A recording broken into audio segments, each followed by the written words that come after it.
for those of you that don't know Pieta, Pieta is a very inspirational woman, I think, and she started off this business of hers possibly about 4 years ago now, which is bypieta.com, and also creator of the BODYHIT Fitness. Now she's all about nutrition, health, well-being, just generally how to make you feel good. But tell everyone a bit about how you started up and what exactly it is that you do.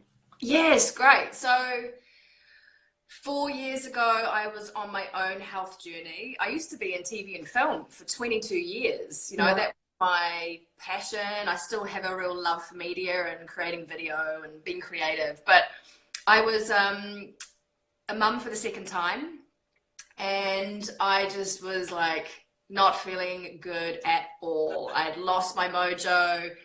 I was snapping at my husband all the time, and I didn't feel great in my clothes. I just literally was like falling to pieces. When relays. And I just really was looking for something to help me, and that's how I started my journey. I've always been very passionate about particularly helping women be fit and strong and healthy, and I've always, you know, I've had that weave throughout my life. So this was a kind of like a moment, a low point in my life that actually helped me birth my business, birth my true purpose, which is to really help women feel amazing. So I guess to cut a long story short, I had an incredible transformation myself, and it really became quite apparent that this is what I really wanted to do. So I'm a specialist in helping people get healthy and nutritional rebalancing. So it's really just helping people achieve great health. And from that, I then started my own fitness business called BODYHIT, which is essentially metabolic conditioning and strength training and HIT training. And before now, I know you're doing these classes, what, Monday, Wednesday and Friday online, but before lockdown, were you doing them online or were you doing them? No. I mean, this is the thing. Like, what lockdown did for me was like threw me into the deep end. No, my fitness business was all in person. Yeah. You know, it was a boutique in-person fitness business. And we're actually planning to move to New York this year at some point. And my vision was to always take it online then, to evolve the business and to really have a presence there. And then obviously what lockdown brought to me was like, no, you're doing it now. You're doing it now. So within 24 hours, I had to turn something around. And it's been, do you know what? The most amazing way to connect with people. And to really help people at home who are really struggling, you know. Don't you think though, also, I think, you know, being forced to do something, if you'd have done this in your own time, it probably would have taken you double the amount of time to figure it out, work it out, whereas you're just like, okay, I've got to make it happen, I've got to make it happen now. Yeah, totally. And I think it's quite interesting when you're kind of put in a position of like, okay, what do I do? How am I going to make this work? Because I came from a place of feeling really responsible. Like I had to come up with a solution to help my current members.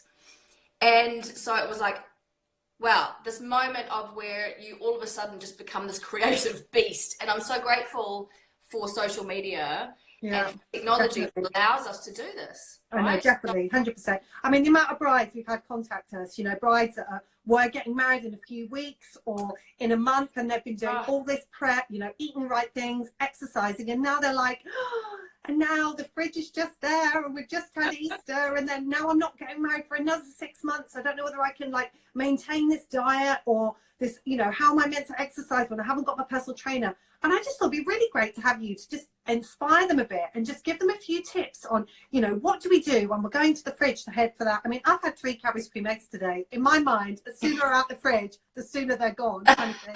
But it is that kind of, you know, just readjusting to, you don't need to be snacking all day. You know, this is the time to be getting your 3 meals in a day, you know, or you might have a protein shake or whatever you have. But it's just about how do we motivate ourselves to get out of bed that half an hour earlier in the morning to do our exercise and so on and so forth. That's a really great question. I think the very first thing we need to understand is, why do we feel that way? Yeah. Like, why are we using food to fill the void? And from that place, then it's much easier for us to then change our habits. And if we know that stress is an all-time high right now, particularly for brides-to-be who have sadly had to really postpone all of their arrangements, I can only imagine how hard that must be. Yeah. However, there is light at the end of the tunnel. You will have your wedding. Is really understanding stress you know, stress and what that can do to us, and that it's not your fault. Yeah. I think often we take it on board as like, oh, I'm being naughty, I have no willpower, I have no self-control. But actually it's fueled by actually some chemical reactions that are happening in the body, cortisol, and a few other kind of things, to not get too scientific, but you know, it's not your fault. So it's understanding that first. And then I think the second thing is like, you know, what are the other things happening in your environment? Perhaps, you know, you are with your partner, which would be great. If you're not, that's really tough too. Perhaps there's people you want to be with. So loneliness, boredom, perhaps work's a bit of a stress right now, financial, you know, stresses. So all of these things, and getting real about it and writing it down. Like write it down, get it on paper. Yeah. And then going, okay, circling it, going, this is not me, this is just stuff that's happening outside of me. Now, the way that we can move through that is kind of detach yourself from it. And then actually put a routine. There's a few tips I'd love to share that really helped me. This morning, I have to say, I'm quite motivated. And this morning, because we've had 4 days kind of on holiday, so to speak, to get out of bed this morning was hard. Yeah. Particularly if a lot of us are quite enjoying a lie-in, you know. Yes. Like, oh my goodness. So I think the key thing is establishing your why. Like, why is it important to you in the first place to want to get healthier, or to whatever the health goal is, lose weight or just more energy or sleep better or feel less stressed? Really get clear and attach yourself to that why. Like, be really clear on that. So that is going to be really helpful in you motivating, and then when you move sort of past that motivation point where the motivation wanes, it then becomes discipline, right? So when you know your why and that's strong enough, so if your wedding's coming up and you want to fit into the dress and you want to feel amazing, that's a good reason. But I think at the moment with Corona, you know, it's really about let's just be as healthy and as strong as we can be. So my first tip for you is have a routine and put it in your diary like it's a meeting. So if you're actually working from home at the moment and you've got your usual calls and your meetings, the same applies for your self-care. And it means, you know, building it in around your day. So if you've got kids already, you know, then there's a lot to manage there. If you don't, then there's just you and your partner or whatever to manage. And you can fill your day pretty quickly, you know. Self-care routine, very important. Also keeping a food diary. Now, this is an interesting one because then you have to be really honest with yourself. Right? Really honest with yourself. You're like, oh, did I really do that? And actually that can be, it's not about beating yourself up, but it's just being more mindful.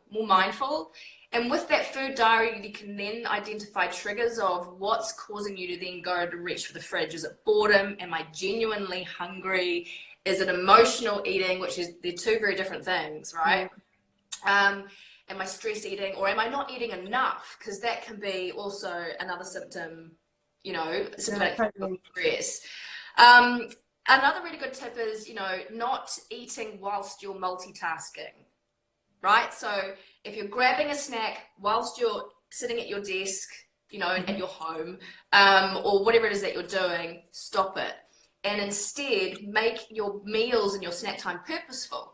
You know, sit down with your family or whoever. You know what though? I've noticed that so much more because Tom and I obviously sit down and eat together for every single meal now. I mean, we never used to do that. No. It feels like a big event. It's like, oh, it's dinner time kind of thing.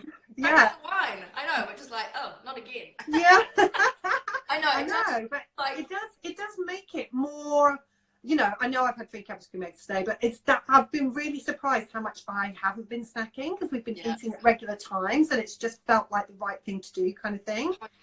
And eating So another great tip is actually bring your dinner further forward. So usually if you're at work and you come home, most of us are eating somewhere between 7:30 and 8:30ish. Right? If you've got children, you're eating much earlier. You're probably eating with your kids. Even if you don't have kids, eat earlier. So somewhere between 6:30 and 7 is optimum, for your digestion, you'll sleep better, and it also closes the window on your sort of calorie time. So it'll help extend the natural fasting or the digestive rest whilst you're sleeping. So it's a really handy tool at the moment to eat earlier. It's much better for you. No, I'm definitely an advocate on eating earlier, 100%. Now, a lot of our brides also have been asking us about, obviously they've been doing the regimes now and you know, HIIT training versus, and I say to them, you don't need to be doing HIIT training 5 days a week to actually be doing good work to your body. You know, maybe 3 times a week HIIT, and then what else would you advise? You know, is it good to do yoga? Is it good to just do like a breath workout or something, or just go for a walk? Or how many times a week do you think we should be high intensity training? Great question. So for things like HIIT or metabolic, you know, conditioning, 3 times a week is optimum. The reason for that is it's quite intensive. It's very effective for a reason. Yeah. It's also very intensive on your nervous system. So you don't, I think in times of heightened stress and anxiety, we want to really take some care of our nervous system. So HIIT's very effective for building strength, strong muscles. You can build mobility in there, but any more than 3 times a week, you're then getting into the danger zone of just, you know, putting too much pressure on your nervous system. So 3 times a week is optimum for that. And then mix it with just things that you love, you know, and I think restorative type training. So like if you love to go for a run because it's great for your solace and your headspace, do that. Or just a brisk walk. If you love cycling and if you've got a stationary, you know, thing set up at home and you can do cycling, get the, you know, music on and just go for it. Yeah, definitely. But there's so much amazing free stuff online, or, you know, oh my God, so much good stuff online. I mean, you wonder. It's like one day I think, oh, I'm going to go on there and do this class today, and I'm like, oh God, don't be gone or something. But it's like everyone's fully getting on board. You feel like there's a real kind of sense of, you know, wanting to help people, wanting to kind of be around and just, you know, do really good things. And there is that camaraderie that actually, you know, you don't have, or we didn't have before, I think. So I think there are going to be lots of positives that do come out from this. So many. And I think, you know, what people are going to realize is that, you know, you can still have the accountability and that personal touch online. And actually technology is going to evolve as well. Reality, you know, ways of using technology to help make that fitness experience so much more personable. I mean, you know, gaming have been doing it for a while, you know. Yeah, absolutely. But in terms of actually having that sort of personal contact, because I think that's what's most important, you know, is like you can do a class, but if it's really just sort of a pre-recorded video, which are helpful, but if you really need that accountability, then real-time lives work fantastically well. There's like a platform like Zoom you can do it through where they can see you. That's what I do with my clients. I can see them. They can't Skype off that, and also it helps them. It helps them feel like, you know, they've got eyes watching them. Yeah, because some people need that motivation though, don't they? Yeah, and it's, you know, it's important to feel a part of something. I think, you know, it's one thing to just go and do a workout and put that in your diary, but I think actually feeling a part of a supportive, healthy, like-minded network is, you know, 50% of it half the time. You feel more engaged, you're kind of doing it together. It's a great way of, you know, actually doing what you need to do online rather than in person. I mean, both are great, but I think definitely moment of evolution. Now we do have I've already had some brides ask me questions to ask you, so that's what I'm just like looking off to the left at my questions. How many weeks before we get married should we start thinking about if we want to get in shape? You know, but this is the whole mind, body and soul, not just physically, but mentally. You know, some women get totally stressed out planning their weddings, you know, a bit of bridezilla going on. And it's like, when should we really start to, you know, think about the pre-planning about us? Yeah. Okay. So, gosh, that's a really good question and a tough one to really nail, because it depends on the goal. Yeah. So let's talk about weight loss for a minute. So if the goal is weight loss, if you feel at the moment that you're just not feeling great in your skin and your wedding is planned, let's say you pushed it to say a couple of months from now, then, you know, 2 to 3 months is a really good time, because it depends on how much you want to lose. Depends on a few other factors. So it depends on your dress, how many times you've got to get that altered. So I think, you know, the earlier the better, because then you can do maintenance and you can just maintain. It's a much healthier approach anyway. Yeah, I think I started like about 8 months before mine, because I was like, I'm so rubbish at like crash dieting or whatever. It just doesn't work for me. It's just like I have to do it progressively. But I have to say, there is no motivation for weight loss like a wedding. Every day now I'm like, oh, but the wedding weight is It's just like, honey, you ain't never going to be that wedding waist again. Yes, Just, I know. And you it was know? the same for me, because I got married in Ibiza. Yeah. We got married twice. We got married in Brixton in a town hall, and then we did the big wedding in Brixton, in Ibiza. And we were the same. Actually, it was kind of like a real year progress. And I'd planned strategically, like a triathlon and various other kind of things where I had to focus to stay fit. But I did find too, with the kind of adrenaline, you'll find, you know, for a lot of your brides, you know, in the first, like the weeks leading up or the days leading up to it, the adrenaline really kicks in, right? Which you can drop weight like that. I wouldn't count on it, but, and it can be a real pain too, because my dress snipped in. So I think the most important message here is start your healthy habits as early as you can, so it becomes a lifestyle. It becomes just what you would normally do, and then it's more about maintenance and just maintaining that right up to your wedding day. Yeah, absolutely. I totally agree with you. Yeah. Now, what about just staying positive in general? Because I think sometimes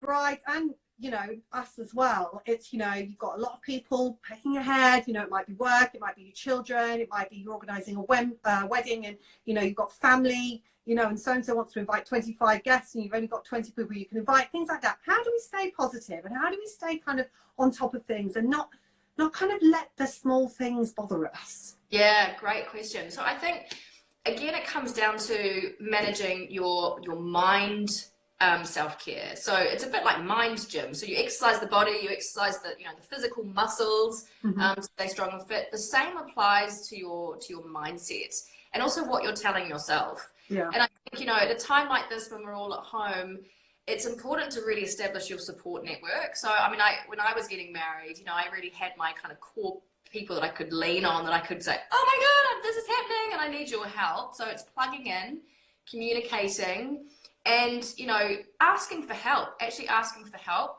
Yeah. Now, the positivity factor really does rely on actually what you're fueling your body with, how you're feeling, right? So if you're feeling like you are unmotivated at home and you're feeling tired, then that obviously has a domino effect on totally lens on life. So, you know, if you're feeling a little bit negative right now, and it's very normal in times of, you know, stress or testing times, is to, again, acknowledge it. Don't beat yourself up about it, and instead write those feelings down, and also then ask yourself, are they true? Yeah. Is that story I'm telling myself about that thing, is it true? Is it actually really true? Is it going to happen? And again, it kind of can help you kind of step away from, or look above, you know, and down on it and go, okay, is that really a thing? Yeah, that really helps. Yeah, but I think support, plugging into, and also plugging into people who are positive. Because I don't think it really helps if we then go and talk to our best mate who we know is a negative Nancy, and that doesn't help, right? So, yeah, oh God, totally. Because you pick up on other people's energies as well, don't you? And it really does make you, you know, it just makes you have that, you know, it can put you in a bad mood if you speak to someone in a bad mood, basically. Yeah, so it's important. It's important to really, you know, choose who you need to, I guess, borrow their positivity, you know, because that's a really nice way of you know, keeping yourself up in challenging times. And yeah, and I think another thing is a storyboard. A storyboard of your wedding. Have it as a picture and look at that every day. That's a great positive. As a motivational thing as well. Now, a lot of women who are obviously, you know, looking at their weight and everything, and I look at your Instagram and always see your protein pancakes. Now, people always say, what do we eat if we're craving that sweet treat? Yes. But we don't want to have the chocolate bar or the something else. Would yours be the protein pancakes? Yes. I mean, they look so delicious every time I put them on. It's such a good idea. Yeah, they are. They've become a bit of an obsession. I mean, this is 4 years of every single weekend making pancakes, and now I'm just like obsessed. But I think, you know, sweet cravings, you know, can be caused from a number of reasons. But if we are, without getting into that, I mean, I think the key thing is listen to your body, and if you want to have something sweet, then whipping up some protein pancakes is a really great way, because like helps keep you more satiated. It helps quell, you know, those cravings. But, you know, the protein pancakes that I make really are simple. They're just eggs and banana and my protein powder, which is amazing and just really adds a lot of flavor. And then you can just throw in a lot of goodies. So I've got millions of recipes. And where can people find these recipes? They're on your website, aren't they? On BODYHIT.com. Yeah, actually, there's only one or two on the site, but I've got loads of them on Facebook.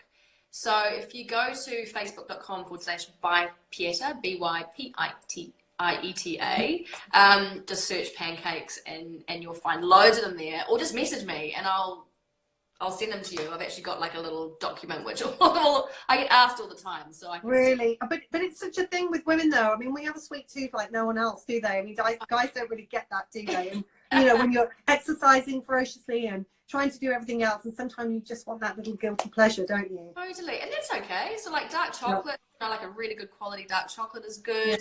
Yeah. It's more about sort of the calorific, you know, sweet things that you might be reaching for. So things like, you know, obviously fruit is great. That is a great little snack if you need to. But rather than reaching for sweet things like nuts and seeds are a great way of quelling that sweet craving, because often it's like the nutrient that you're missing. It's not actually sugar that your body needs. It's something else, but we mistake it. Drinking loads more water. Often dehydration can make us feel like we're hungry, but actually we're not. We're just thirsty. We're just I read that the other day, actually, that, you know, sometimes our brain can't differentiate between hungry and thirsty, and we always think, obviously, that we're hungry. Yeah, so we need at least 2.5 liters, at least 2.5 liters a day. You know, that really aids with energy, keeps the weight down as well, really good for digestion. I mean, like, so many benefits, but again, really good for cravings, you know, and just help. Great. Yeah, we'll say. Now, if someone is interested in coming to contact you, wanting to find out a bit more, is it best to contact you through Facebook? Actually, through Instagram. My mother just called. Good old mum. Yeah, so it could be through Instagram, so they can contact me just directly there. It can be through bypieta.com. There's another contact form that way. You can contact me there, or on Facebook. So Pieta McCrum is my personal page, but you can also find me by Pieta on Facebook. There's also my BODYHIT, so just Facebook search. And that's on a Monday, Wednesday, and Friday live at what, 7 a.m. This is really good timing that we're talking, actually, because I, as of tomorrow, have launched a brand new 6-week BODYHIT challenge. Perfect. Which is so much more than what you would perhaps receive if you were with me in person. But yes, there'll be 3 workouts a week, Monday, Wednesday, and Friday, 7 a.m. GMT, which you can join live via Zoom. Or if you don't want to do that, it'll beam it live into our private Facebook group as well. There'll be nutrition guidance in there, and there's a whole heap of other content I'm helping with, like mind, like really in terms of closing the wellness circle. It's not just fitness for the body, but for the mindset, for the soul, and just really helping people keep accountable. So one-to-one check-ins every week with every single person that joins. Wow, you're busy.